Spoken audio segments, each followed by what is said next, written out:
The blaze has also started in earnest in every part of the house. I can already feel the heat seeping from the rooms I've set aflame. In a matter of minutes, flames will engulf the whole house. Fittingly, that is when she appears again before us, watching us from the top of the stairs while the world goes up in flames around her. However, what catches my eyes is that expression on her face. Not the vile smile I've already grown accustomed to, but the one where her eyes gleam with complete hatred. This one? Foreign is the only word I can think to describe it. No, please. Help me. Help me, please. Can the dead still feel? Can she hear us? Or is that merely another one of her tricks to trap us in this nightmare? Like this, however, she seems almost like the woman she used to be. I have to remind myself she's no longer Anna. The woman I loved is gone, and who stands before me is nothing but a pale imitation of who she used to be. And I don't waste any time pondering over it. Not with the exit just a few steps away. The doors finally open, and through it I can glimpse the world outside. Damn! Luke is like dishing out his wife. If there was a zombie apocalypse, you could be sure that he would throw her wife at zombies just to run away. Safety. However, I do turn, if only to see the last of her.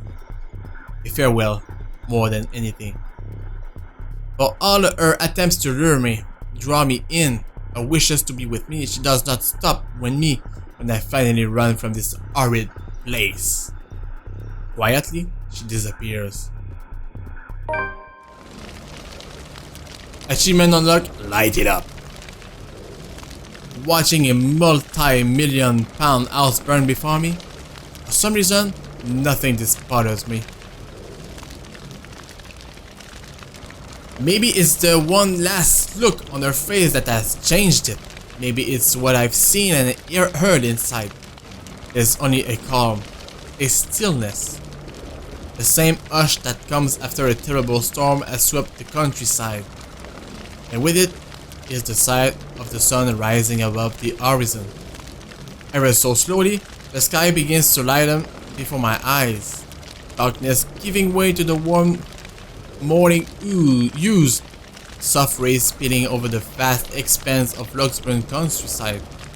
Nearby, the trees sway and rustle with a breeze, a passing draft that carries even into this room from outside, cold enough to make me shiver. The remains of a storm that has passed. In the distance, I can hear the soft chirping of birds, while the rest of the world stirs, wakes. Dawn at last. We are free! Or are we?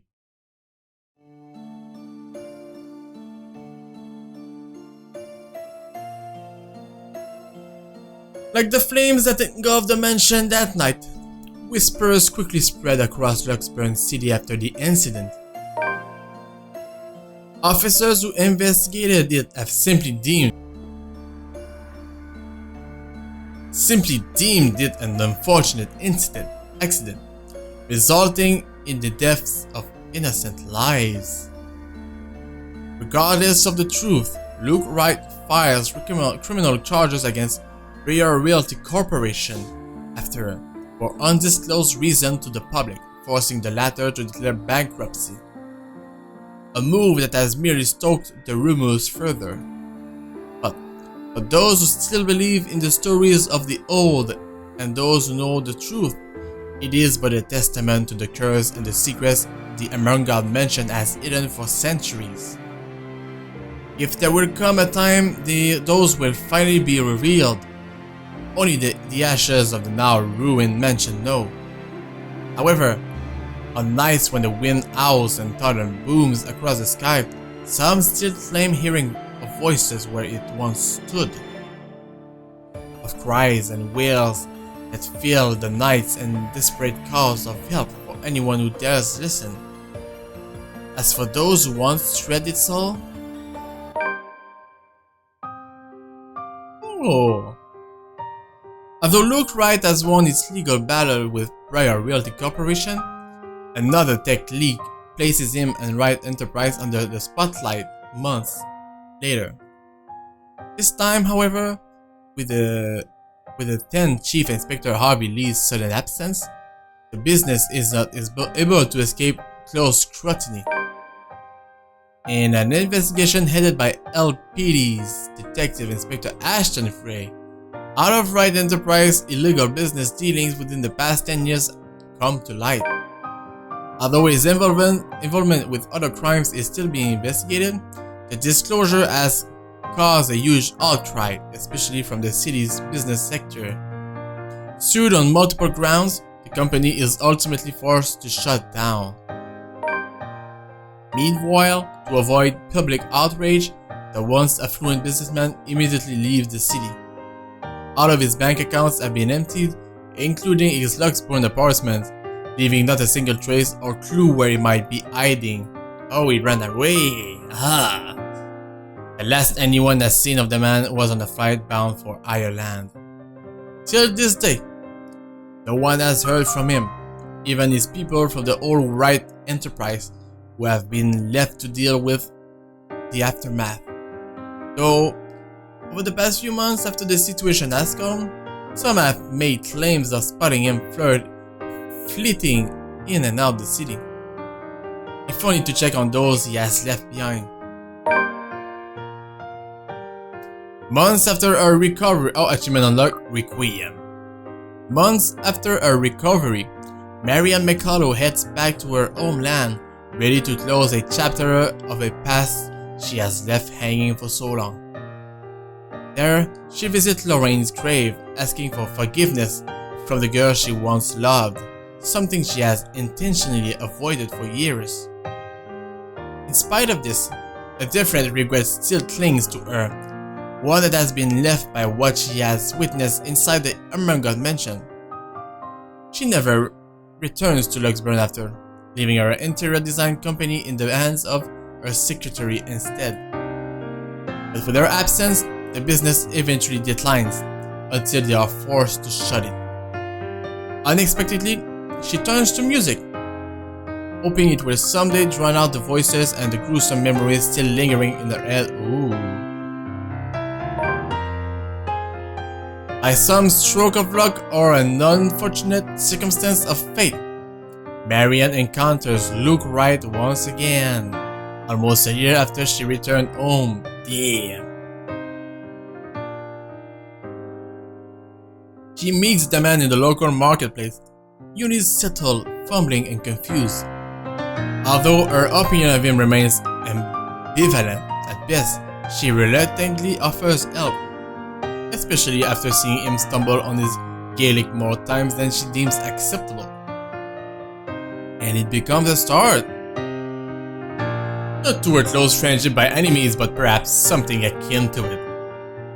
And on better days, when vitriol and scathing words don't get in the way, there's only the pleasant companionship one offers to the other. Casual visit to the other's home, sharing a bottle of wine or two, and simply talking about anything under the sun. A comfort after their mutual loss. Something they both eventually learn to appreciate with time. With a newfound courage, Isabella Santos finally chooses to pursue what she really wants for herself. Having made enough to keep her family afloat for a few years with a blessing, she quits her job at Frey Realty Corporation and takes the scholarship offer from the local university. Though remarkably out of practice and not sure if she'll be able to keep up by the time she returns to university, she finds her feet soon enough with help from people close to her. And with her confidence in her skill growing, so do the number of people recognizing her and her work. And it doesn't take long for several award-giving bodies to take notice of her. For all her accomplishments, however, she has never truly forgotten what happened at the Ermengarde mansion, nor what she has lost. The images still remain in her, and on particularly unpleasant nights, terrors continue to visit her dreams. She knows those won't ever disappear from her life. It has become a part of her in the same way death has permanently taken from her. However, she is no longer afraid, and with a brave face she carries on, earnestly wishing that someday she'll be able to paint brighter, more vivid thoughts on her canvas, an honest portrayal of life and hope amidst the fear. Following his success in bringing the Luxburn firm case to a close, Ashton Frey receives a recommendation for transfer to Luxburn's lead agency against organized crime. An endorsement eagerly backed by the newly appointed successor to the late Chief Inspector Lee, Abigail Harris. Knowing he'll have more resources, leeway, and a bigger chance at ultimately bringing Luke right to justice, Ashton Frey accepts. He still warns the people close to him against Wright and his associates, but only a friendly reminder now more than anything. Though he does worry. He believes they are wise enough to know what they are doing and trust their judgment. But now, he has decided to leave the evidence and the law to speak for itself and take care of the man once the proper time comes. Nowadays, police work and operations keep him busy, sometimes taking away from the city he grew up in for days on end. A rare thing for him to enjoy once upon a time, yet this time, he never loses his drive, simply growing more determined after having finally found a clear purpose close to the rush and the excitement he dreamed of as a child. Although Ashton still keeps mum about specific details of his work, his experience with the curse has slowly taught him how to open up, especially to those who he knows that genuinely care for him. He still has a long way to go. He knows that, but for the sake of the people who are still with him, those who have chosen to stay, as well as what he has lost, he hopes that there will come a day when he no longer has to hide behind his own lies, a day when he is no longer afraid of facing the truth in his own words.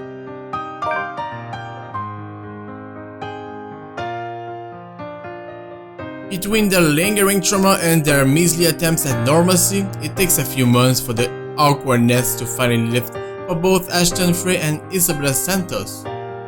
Of several weeks trying to find a voice and remembering how to act around each other despite enduring affections. But once the unease fades, there's only their usual banter and rapport to fall back on, the casually talk and the friendly jibes. And for the both of them, it's easy. Like breathing, like coming home after another journey, a comfort in spite of the things they have gone through. Their days may still be filled with petty arguments and light teasing, but in the aftermath, when all has been said and done, something constant has already been forged between of them. Aww, and it's almost better than them being a couple, because you know they're gonna be friendly forever. When you're in couple, you don't know, maybe they're gonna break up at some point, but this will never go away. So I think I like this better than them being together. A quiet, steadfast thing they can both hold on to as they both carry on.